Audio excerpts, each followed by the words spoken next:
Hello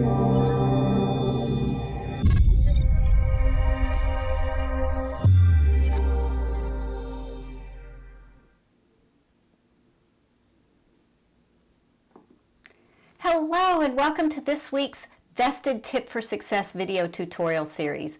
I'm Kate Vitasic, the University of Tennessee's lead faculty and researcher behind our Vested programs for highly successful and collaborative business relationships. So this week's tip comes from a deal team who is just about to sign their agreement. And one of the questions was, how often should we update our desired outcomes? They'd worked and had a really great consensus on 5 desired outcomes, have completed their requirements roadmap. And one of those desired outcomes was around a successful transition.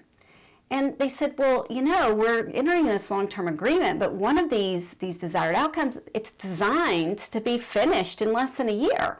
So what do? We finished it and we have a contract that's already out of date in less than a year because we've already achieved one of our desired outcomes.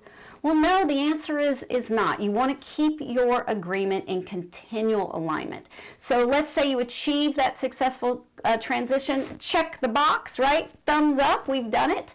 So we want to come back in and update our contract with a new desired outcomes, assuming you want to have 5. So you could always drop it and then have 4, but most of the time we're seeing organizations stick with around 5 desired outcomes.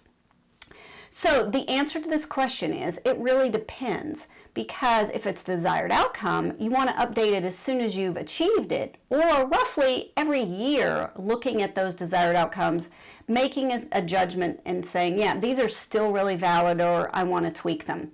But what about some of the other aspects that you have in your agreement? Well, that's a good question, and actually one that we have created a rule of thumb for. So I've got here a 1-page cheat sheet, and on the left it has the 10 elements of a vested agreement. And I've scaled them from where you very rarely update them. So for example, your sourcing business model or your shared vision, that's at the top. And on the bottom is the things that we would update fairly regularly, such as performance reporting or your quality management plan.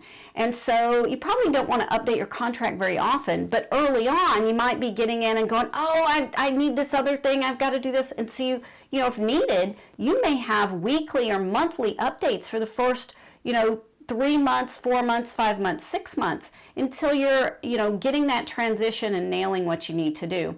On the other hand, your shared vision, probably not going to update very often. So that's going to be around every 5 years. So what we've done in this little cheat sheet is we have on the left the elements, and on the right is our rules of thumb for frequency.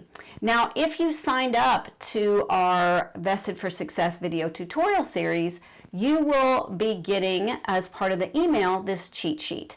So I hope you use this cheat sheet. It's a great rule of thumb to help you. Of course, if you have any questions, I encourage you to reach out and email us at vestedfaculty@utk.edu. All right, have fun, and we'll see you for next week's Vested for Success video tutorial.